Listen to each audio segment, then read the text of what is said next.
They still, to this day, don't believe me.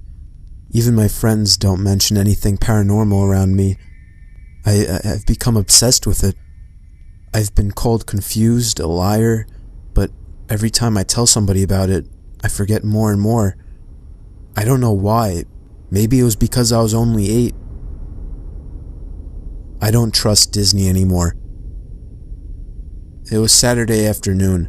My mom just got back from the flea market and picked up a copy of the old Disney movie Peter Pan. She was supposedly shopping for groceries, but she probably got distracted. This was one of the only times we all had the time to sit and watch a movie together. My mom's always out shopping, and I don't know what my dad's doing most of the time. My brother Trevor was there too, but he was always on his phone, Facebooking, or doing some other crap. I was the only one excited to watch this movie. So we all sat down on the living room floor. I put the movie in the VCR.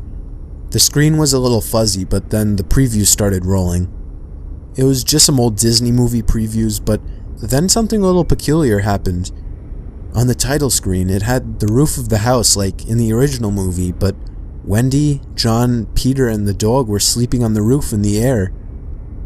Ignoring it, we played the movie. It was the same as it would have been until it came to the part where Peter's shadow came into the room. When it landed on the floor of the room, Wendy looked at it, then the camera started to pan out to the sky. Then the most terrifying thing happened. As it panned out, you could hear Wendy's blood-curdling scream.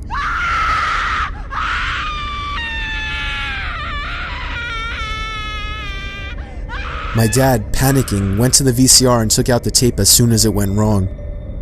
He told us it was just glitching and then told us to go to bed. Trevor and I, scared shitless, slowly went to bed. I slept on the bottom bunk and he slept on the top. We both stayed up all night, too paranoid to go to sleep. About 3 hours after we laid down, Trevor was too tired to stay up, but I could not go to sleep. Me being only 8, I started to sing my favorite song, which was Day in the Life by the Beatles, to help me fall asleep. Soon enough, I did, but my dreams were filled with the horrific screams of Wendy and what Peter's shadow might have done to her. Morning came fast, and my mom and dad told Trevor and I not to tell anybody about the movie. As hard as it was, we didn't. When we were on our way home, we both thought we were being followed. We just ignored it because we thought it was just the paranoia. We had a pretty normal afternoon. After our dinner, we both went to bed.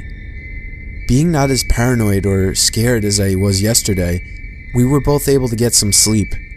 But then I woke up at about 12:30 a.m. I heard something. It jingled and was fairly quiet. Then the lamp on my nightstand knocked over. I was too scared to do anything about it, so I slumped into my covers and closed my eyes.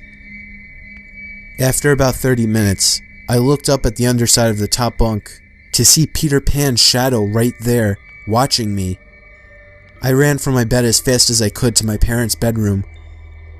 Them reassuring me and telling me it was just a dream, I still refused to sleep in my room. Of course, I ended up sleeping in their room for the night. Sleeping with my parents, I always had a great night's sleep, but when I woke up, the most disturbing thing ever happened to me. I was sleeping in the middle of a desert, alone with the shadow. Terrified, I ran away from it, only to find a 75-foot drop. The shadow was hacking into my brain. Possessed, I hopped off of the drop to only figure out that it was all a dream. It felt so real. There's no way that this could have been just a dream. That night, I slept in my room with my brother again. After going through some counseling the following day, I had never been so unafraid of anything my whole life. I tried waiting for the shadow to appear on the underside of the bed so I can confront it, but I got too tired and fell asleep. Waking up in the middle of the night, for the same reason I did the night before, I looked to see the shadow watching me.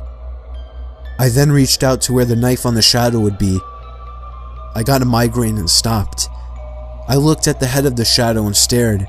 Then, becoming conscious, I crawled into a ball under my covers.